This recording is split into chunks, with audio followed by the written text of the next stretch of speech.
오늘 함께 보실 하나님 말씀은 마태복음 5장 1절부터 12절입니다.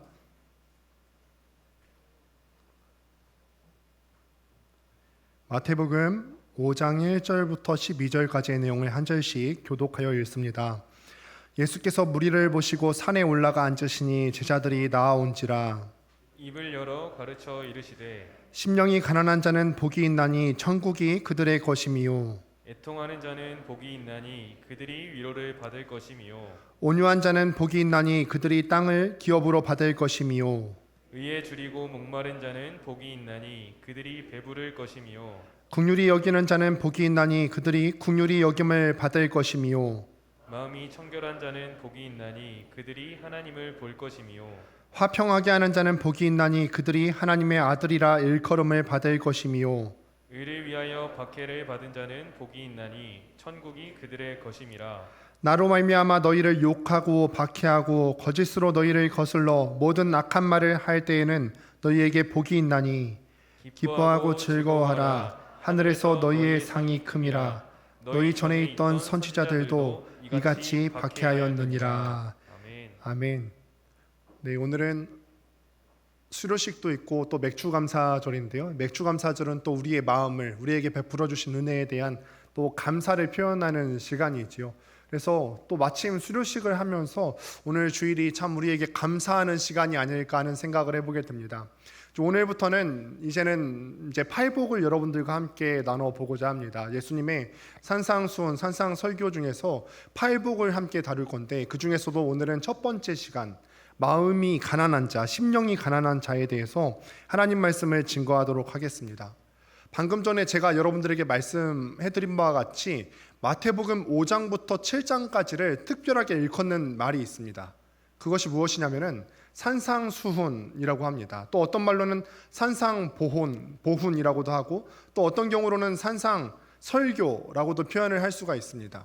이제 이것은 무엇이냐면은 성경 전체에서 가장 유명한 본문 가운데 하나인데 이 안에는 우리가 익히 잘 알고 있는 내용들이 들어있어요. 오늘 보시게 되면은 팔복의 내용도 들어있고 주기도문 내용도 들어있고 또 황금률의 내용도 있고 세상의 소금과 빛 이런 우리가 익히 잘 알고 있는 내용들이 바로 이 산상 설교 가운데 들어있습니다. 그러나 이렇게 널리 알려져 있는 본문을 우리가 성경이 익히 알려진 본문을 대하게 될 때 우리가 주의해야 되는 부분들이 있는데 그게 뭐냐면 우리가 익히 알려진 것을 보다 보니까 이 본문이 원래 쓰여진 의미에 대해서 우리가 쉽게 간과하기가 쉽다는 거예요. 너무나 익숙하게 이 내용은 그냥 이런 거지 하고서 깊이 생각하지 않고 넘어가는 우리의 모습들이 있다는 것입니다. 그래서 오늘 이 시간 가운데 팔복 또 산상수훈 전체에서 하나님께서 우리에게 말씀하시고자 하는 메시지가 무엇인지를 함께 살펴보려고 하는데 이 팔복에서 말하는 핵심 메시지, 먼저 첫 번째 팔복 가운데서 첫 번째 복을 말할 때 3절에서 어떤 얘기를 하는지 한번 살펴보도록 하겠습니다. 3절 같이 한번 읽어보겠습니다. 시작. 심령이 가난한 자는 복이 있나니 천국이 그들의 것이며 팔복의 첫 번째 가운데서 이렇게 심령이 가난한 자는 복이 있나니 천국이 그들의 것이며 라고 했습니다. 그러면 마지막 복인 8번째 복에서는 또 어떻게 표현하고 있는지 한번 보도록 하겠습니다. 함께 읽습니다. 시작. 의를 위하여 박해를 받은 자는 복이 있나니 천국이 그들의 것임이라. 주님께서 공생이라고 하죠. 주님께서 본격적으로 사역을 시작하신 그 4장부터 7장까지 이 나오는 산상설교를 관통하는 주제가 있는데 그것이 무엇이냐면 천국입니다.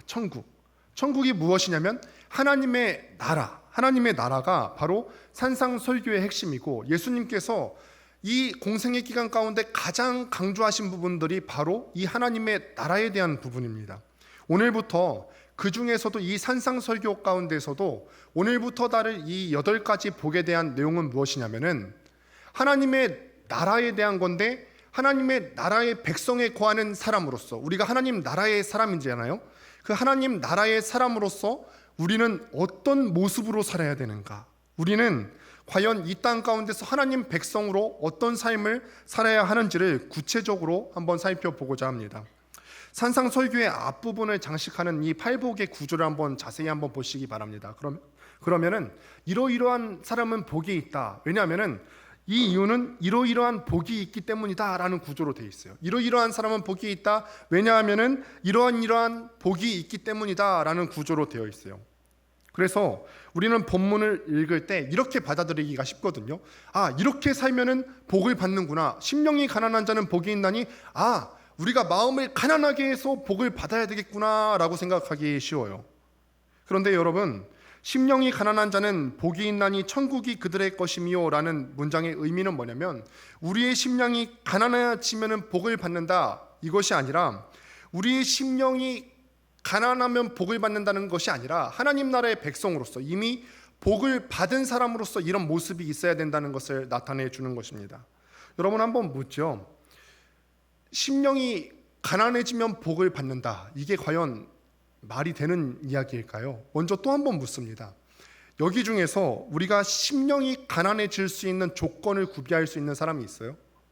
우리가 만약에 어떤 조건으로 복을 받는다고 가정했을 때 심령이 가난해지면 복을 받는다고 한번 해봅시다. 그러면은 심령이 가난한 상태에 있는 분들이 혹시 계십니까?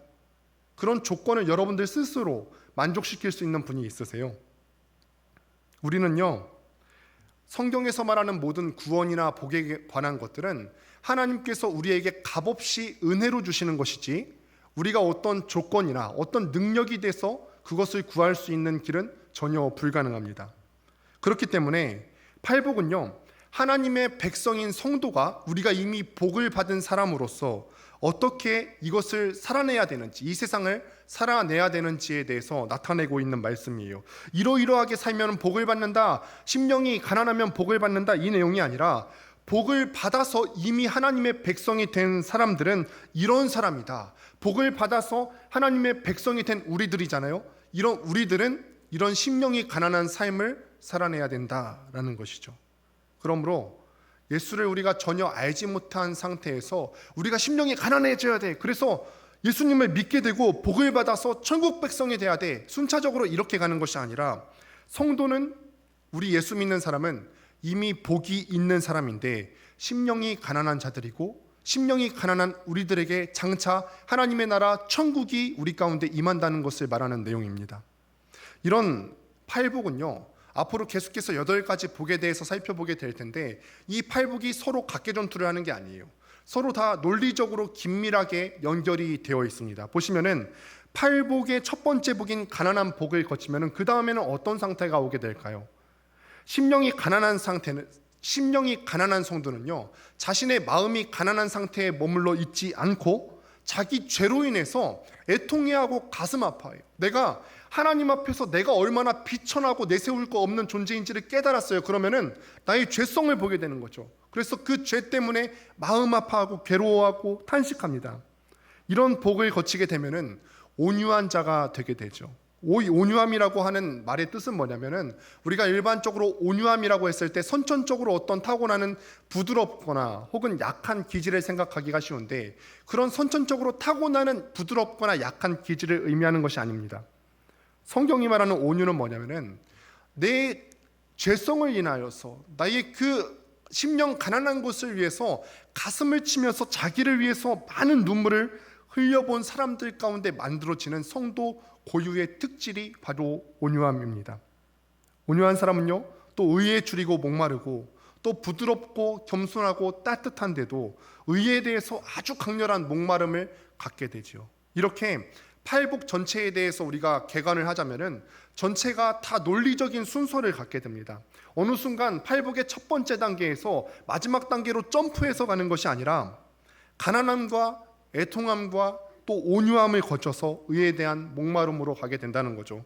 그래서 팔복은요, 하나의 띠처럼 아주 긴밀하게 연결되어 있다는 것을 여러분들이 기억하시면서 앞으로 8주간을 여러분들이 생각하셨으면 좋겠습니다. 자, 그러면은 모든 사람들이 부러워할 만한 그 첫 번째 복에 대한 내용이 3절에 등장을 하게 되는데, 이 복을 가진 사람은 우리가 본문에 나타나건대 심령이 가난한 사람이다. 이 복을 가진 사람의 특징이 뭐냐? 심령이 가난한 삶을 살게 된다라고 합니다. 여러분, 여기서 우리가 질문을 던져볼 것이 있죠. 우리가 팔복에 대한 내용을 다루게 되는데, 여러분, 복이 무엇입니까? 복. 팔복에서 말하는 그 복의 특징은요, 우리가 이미 예상하고 또 생각하건대 배웠건데 세상이 말하는 복과는 차별이 있고 구분이 있습니다. 세상은요, 부자가 복이 있다고 말하고 어떤 물질적으로 풍요하고 뭔가 결핍이 없는 사람을 일컬어서 복이 있다라고 말하지만, 팔복은요, 맨 첫 번째부터 말하건대 심령이 가난한 자가 복이 있다라고 말을 합니다. 이거는 우리로서는 참 익숙하죠. 왜냐하면 우리는 이미 여러 교회에서 듣잖아요. 물질적인 복이 진짜 복이 아니라 내세의 복이 진짜고 영적인 복이 진짜고 심령이 가난한 사람의 복이 진짜다, 우리가 이론적으로 이렇게 알고 있어요. 그런데 이 말씀을 처음 듣던 예수님 당시의 사람들에게 이거는 혁명적인 발상이에요. 우리가 왜 복음에 대해서 이렇게 둔감해졌냐면은, 언젠가도 설명을 드린 바가 있는데 같은 본문, 같은 텍스트 2000년간이나 계속되어 같은 텍스트를 쓰고 있고, 같은 설교자, 제 설교를 1년에만 해도 수십 차례 듣지 않습니까? 같은 청중 가운데서 듣기 때문에 우리가 복음의 내용이 선포되어질 때 굉장히 무감각하게 받아들여져요. 그런데 2000년 전에 예수님께서 갖고 오신 복음은 그게 아니에요. 예수님께서 갖고 오신 복음은 낯선 복음이었죠. 왜냐하면 그 당시 사람들은, 유대교 사람들, 하나님을 믿는 사람들, 그러나 메시아에 대해서 알지 못하는 사람들은 자기네들이 알고 있는 복음에 한계가 있었어요. 범주가 있었는데 예수님께서 들고 오신 복음은 그게 아니라는 거예요. 우리는 복이 이런 건 줄 알았는데 예수님께서 갖고 오신 복의 내용을 보자니까 심령이 가난한 사람이 복이 있대요. 이 사람들이 알고 있었던 복의 특징은 뭐냐면은, 그 전까지는 현세적이고 물질적인 복이 전부의 복인 줄 알았는데 예수님께서 말씀하신 복이 무엇이냐면 내세적이고 인격적인 복은 말씀하시잖아요. 또 세상이 말하는 행복은 뭐냐면 그 중심이 세상 중심이고 사람 중심이에요. 그런데 예수님께서 갖고 오신 그 낯선 복음의 중심은 무엇이냐면 하나님 중심이고 하나님 나라가 중심이라는 말이죠. 그 전까지는 하나님 나라에 대해서 기억조차 하지 않으려고 했고 잘 몰랐던 것인데요. 또 세상은요, 복에 대해서 생각했을 때 어떤 소유나 어떤 내가 행동하는 관점에 대해서 복을 설명하려고 하는데, 성경은 복에 대해서 얘기할 때 존재와 성품에 대해서 복을 설명하려고 합니다. 여러분, 그래서 다시 한번 복을 정의하자면 사람다운 사람이 복이 있어요. 사람다운 사람이 복이 있습니다. 다시 한번 또 생각해 봅시다. 사람다운 사람이 복이 있는데 사람다운 때가 언제일까요? 우리가 과연 사람답다는 게 뭐죠? 우리의 위치를 정확히 알 때죠. 하나님께서 사람을 창조하셨어요.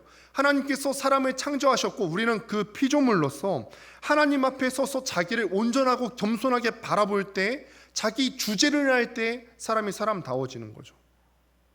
그래서 첫 번째 복은 무엇이냐면, 우리가 하나님 앞에 선 온전한 한 존재로서 그 앞에 섰을 때 자기 모습을 바라보는 거. 그럼 심령이 가난해질 수밖에 없죠. 하나님은 거룩하신 분이시고 온전하신 분이시고 의로우신 분이시고 완벽하신 분이신데, 완전히 새하얀 도화지 가운데서 검은 점 하나가 찍혔다 생각해 보세요. 내 존재가 찍혔다 생각해 보세요. 하나님이 온전하게 하얀 도화지라고 생각을 하신다면, 완전히 의로우시고 완전히 거룩하셔서 하얀 도화지라고 생각하면 우리는 죄투성이 존재잖아요. 그래서 우리가 검은 그 존재가 하얀 도화지 앞에 대비되었을 때는 설 곳이 없어지는 거죠. 그래서 첫 번째 복이 무엇이냐면 심령이 가난한 것입니다. 성도의 우선적인 특징은 뭐냐면 심령이 가난한 데 있습니다. 우리가 하나님과 사람 앞에 섰을 때, 자기를 살펴볼 때, 내가 아무것도 가진 게 없는 그 가난과 궁핍이 성도의 가장 중요한 특징 중에 하나고요. 또 그러한 사람이 진짜 행복한 사람이라는 거예요. 사람다운 사람이라는 거죠. 근데 여러분, 심령이 가난하다라고 하는 문장을 또 한번 생각해 보도록 할게요. 오늘 내용은 조금 어려울 수도 있지만 여러분들이 잘 따라와 주실 줄 믿습니다. 심령이 가난하다라고 말했을 때 어떤 사람들은요, 이 중에서 심령을 떼고 생각하는 사람들이 있어요. 뭐냐면 심령을 떼고 가난한 사람들은 복되다라고 생각하는 사람들이 있어요. 사람들이 부를 쫓아서 막 살아가잖아요. 우리 기독교 부흥의 역사도 그랬잖아요. 이거 하면 복 준다, 예수 믿으면 복 준다, 이거 하면은 복을 준다 하도 이러니까 사람들이 기복신앙에 대한 반작용으로 너무 가난을 쫓기 시작했어요. 물질이 없는 것이 복이다. 하나의 극단을 추구하면서 마치 가난한 사람이 복이 있는 것처럼 가르치기 시작했어요. 이것도 잘못됐죠. 하지만 성경이 말하는 복이 무엇이냐면 어떤 부와 가난 그 어떤 것도 그 자체로 미덕이거나 부와 가난 중에 그 어떤 것도 그 자체로 아름다운 것이거나 영적인 것이라고 설명을 하지 않습니다. 구약에서는 한번 볼게요. 구약에서는요, 하나님의 성령이 어떤 특수한 사역과 특수한 사람에게 임하여졌어요. 그 특정 인물에 하나님의 복이 국한되어 있었기 때문에 하나님께서 그 복이 하나님으로부터 온 복임을 설명하기 위해서는 그 복이 가시적으로 표현되었어야 됐어요. 가시적이고 물질적으로 표현되는 것이 굉장히 중요한 수단이었죠. 그렇게 해야지 다른 사람들이, 하나님의 자녀가 아닌 사람들이 그것을 봤을 때 이 사람이 누리고 있는 복은 하나님으로부터 온 것이구나 라고 깨달을 수가 있었기 때문에 그렇습니다. 그렇기 때문에 구약에서 나타나는 복은요, 가시적이고 물질적이고 또 외면적인 요소를 가질 수밖에 없었죠. 그래서 족장시대의 사람들을 보면은 아브라함도 거부였고요, 우리가 얼마 전까지 배운 야곱도 크게 부자가 되었다고 그렇게 우리가 배웠습니다. 그런데요, 구약에서는 그렇게 필요성에 의해서 하나님의 복을 가시적인 것으로, 눈에 드러나는 것으로 밖에 표현하지 못했다면 신약에서는 양상이 좀 달라집니다. 신약에서는요, 하나님의 성령이 성도와 교회 가운데 물붓듯이 부어지기 시작하면서 이 성도에게 영적인 분별력이 생기기 시작했어요. 그러면서 가시적으로 표현되지 않더라도 성도가 하나님의 복을 분별하는 시대가 된 거예요. 꼭 물질적인 복, 어떤 결핍을 채워주는 그 복이 아니더라도 성도가 그런 분별력을 갖게 되죠. 물질적인 복이 최고가 아니라 이런 영적인 것이고 내세적인 복이 있을 수 있겠구나 깨닫게 되는 거죠. 더 이상 돈이 많은 것 자체가 하나님의 축복의 상징이 아닌 게 되었습니다. 마찬가지로요, 이 가난의 영적인 표시이거나 아니면은 축복의 표시 그 자체가 될 수는 없습니다. 성경은요, 어떤 부유하거나 가난하거나 그 둘 중에 하나가 복되다고 하는 것이 아니라, 어떤 부유함에 대한 기준이 복의 기준이 되는 것이 아니라, 성경은 오히려 사람이 어떤 본질과 됨됨이를 가지고 있는가에 관심이 있어요. 어떤 부가 많거나 적음에 관심이 있는 것이 아니라 그 사람이 어떤 사람이느냐, 그 사람 마음이 어떤 마음이냐, 그 사람 성품이 어떤 성품이냐, 이거에 대해서 성경은 관심이 있다는 거죠. 또 어떤 사람들은 이 본문을 이렇게 해석합니다. 가난한 사람들은 영적으로 큰 복을 받는다. 이 세상에서는 우리가 크게 복을 받을 게 없다. 심령이 가난해도 이 세상에서는 너희가 누릴 복이 없다. 영적으로 크게 복을 받을 것이다 라고 해석하기도 합니다. 이것도 잘못된 접근인데, 왜 그러냐면은 복음과 기독교는요, 이 세상에서 가장 진실된 리얼리티인 삶 자체를 다루는 종교입니다. 어떤 사람은 본문에 대해서 이 땅에서는 가난하고 핍박받고 욕먹으면서 살지만 하나님이 장차 너희들에게 영적으로 크게 부유함을 주실 것이다. 하지만 기독교는 그런 종교가 아니에요. 우리가 물론 영에 대한 지식, 어떤 신령한 지식들을 우리가 배우고 가르치기 시작하지만 그 영에 속한 지식과 놀라운 부요가 구체적이고 실제적으로 삶의 자리에서 그 표의 증표로 드러나는 것이 바로 우리가 갖고 있는 기독교 신앙입니다.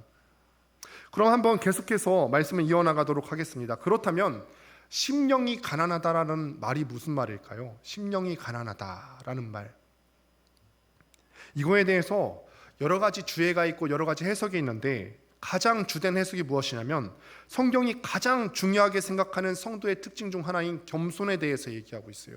겸손. 심령이 가난하다는 말이 무슨 말이냐면은 겸손하다는 말이에요.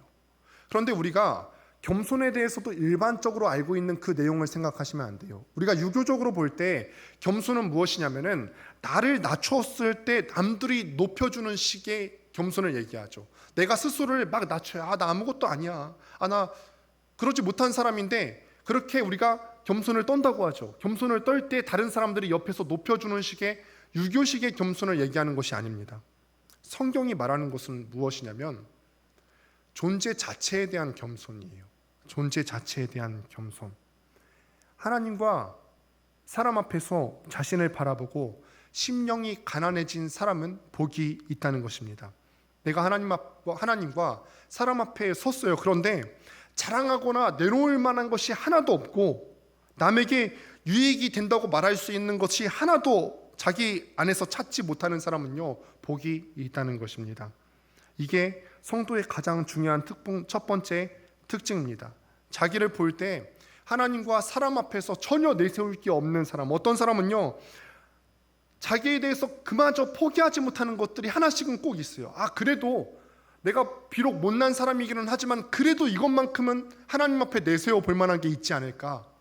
그래도 내가 이거 하나만큼은 하나님 앞에 쓰임받을 수 있지 않을까?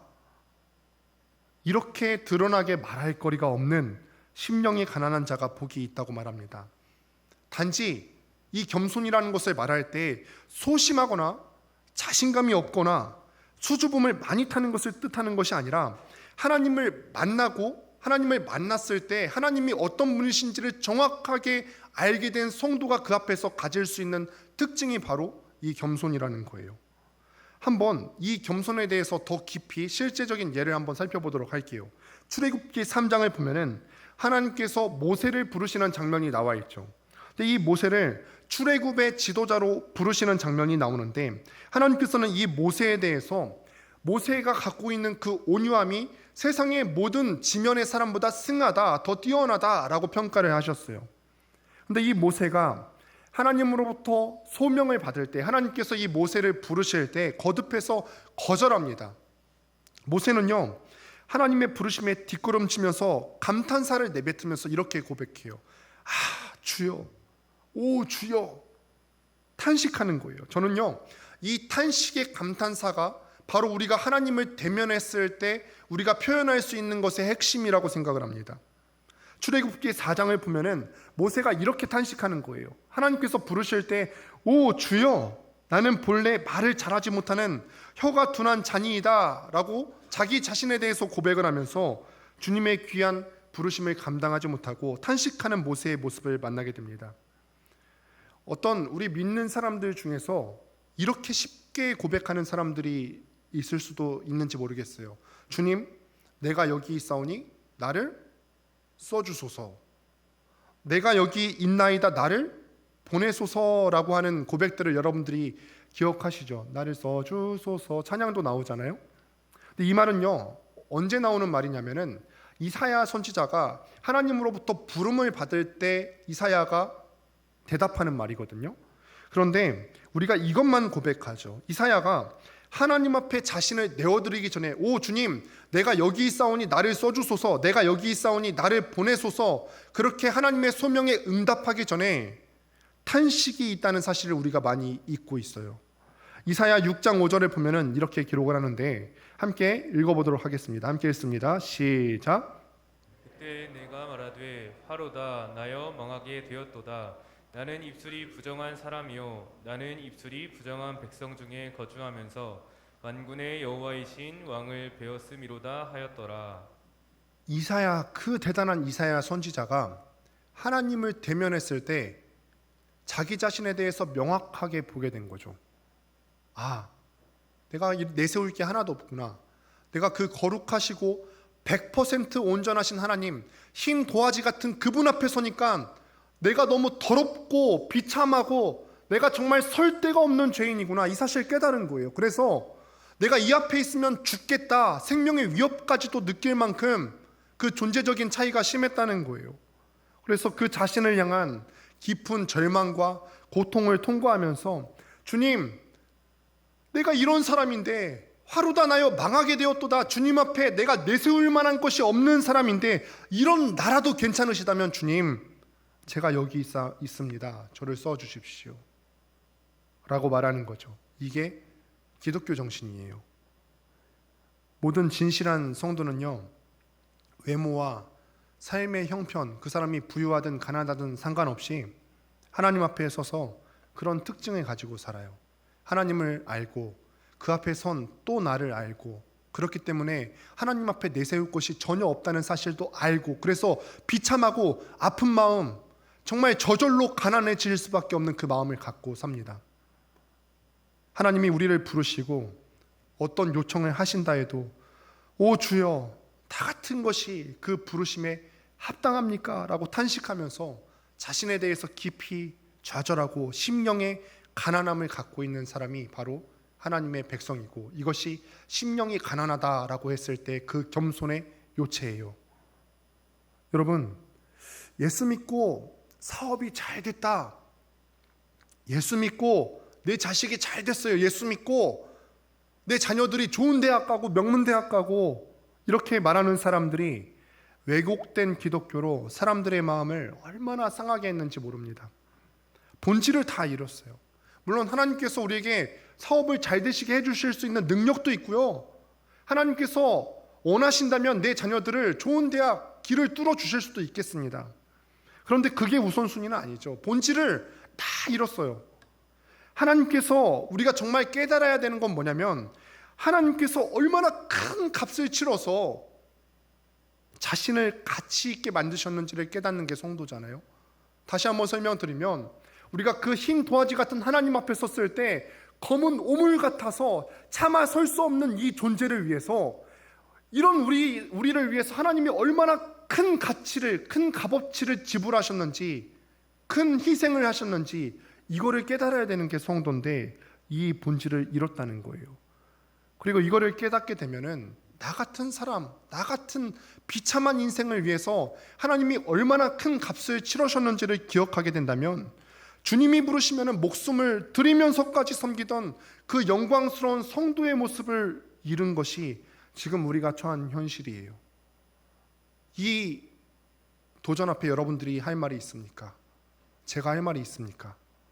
나는 이렇게 비참한 존재, 내가 하나님을 바르게 알게 되면은 내가 얼마나 비참한 존재이고 내가 얼마나 그 앞에서 죽을 수밖에 없는 존재임을 깨닫게 되는데, 그런 우리를 위해서 하나님께서 당신이 할 수 있는 가장 큰 가치를 우리에게 내어주시면서까지 우리를 세워주셨는데, 그렇게 하나님께서 가치를 지불하셨으면 우리가 하나님 앞에 목숨을 내어드리면서까지 헌신해야 되는 것이 성도된 도리가 아닐까요?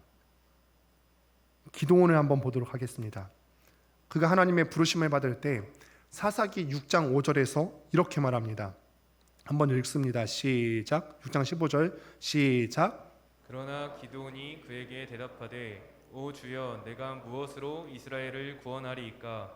보소서, 나의 집은 므낫세 중에 극히 약하고 나는 내 아버지 집에서 가장 작은 자니이다 하니. 모세와 비슷하게 말하지요. 베드로도 마찬가지입니다. 베드로도 긍정적인 사고의 소유자로서 그의 삶을 보면 굉장히 적극적인 태도로 삶을 살았다는 것을 우리가 볼 수 있는데, 주님을 만나자마자 깨닫는 게 뭐냐면 누가복음 5장 8절에서 이렇게 고백해요. 내용이 뭐냐면 이 베드로가 예수님의 신적인 권능을 마주하게 된 거예요. 그래서 순간적으로 깨닫죠. 아, 예수님이 신이구나, 메시아구나, 하나님이시구나. 예수님이 신이신 것을 깨닫는 순간 이렇게 대답하는 거예요. 함께 읽습니다. 누가복음 5장 8절 시작. 시몬 베드로가 이를 보고 예수의 무릎 아래 엎드려 이르되, 주여, 나를 떠나소서, 나는 죄인이로소이다 하니. 이 말이 무슨 말인지 아시겠습니까? 하얀 도화지 위에 오물 투척된 것 같은 심정일 거예요. 모든 시대에 걸쳐서요, 하나님의 사람들은요 같은 모습을 보입니다. 모세도 그랬고요, 기드온도 그랬고, 또 나아가서 신약 시대의 베드로도 이와 같은 모습을 보였습니다. 베드로처럼 외향적이든 아니면은 성경 인물의 다른 내향적이든 상관없이 우리가 하나님을 알고 또 하나님을 마주하게 되고 경험하면은 자기를 향하여서 깊은 사형 선고를 내리게 돼요. 내가 그 앞에 서서 내가 목숨을 부지할 수도 없을 만큼 나는 더러운 사람이구나. 주님을 만나는 그 첫 순간에만 그런 것을 느끼는 것이 아니라 주님의 은혜를 경험하면 경험할수록 내가 하나님과 사람들을 위해서 아무것도 내놓을 수 없는 가난한 사람인지를 알게 됩니다. 이것이, 이런 사람이 바로 하나님의 백성이고 복이 있는 사람이라는 것입니다. 요즘 많은 사람들이 얄팍하게 주님을 믿기 때문에 이런 것들을 수긍하려고 들지를 않습니다. 나는 정말 아무것도 아니구나. 나는 하나님이 받으실 만한 어떤 일도 할 수 없는 그런 사람이고, 이웃에게 유익을 끼칠 만한 선한 일을 할 수도 있는 사람도 아니구나. 내가 주님 앞에 섰을 때 나는 정말로 아무것도 내세울 것이 없구나. 주님께서 나를 자비와 긍휼로 대하시지 않으신다면 나는 죽어 마땅한 존재구나. 스스로를 이렇게 여러분들이 바라보신 적이 있으십니까? 이게 우리가 믿는 기독교고 성도입니다. 이 땅을 살리고 위로하고 또 새롭게 하는 힘이 어디서 나올까요?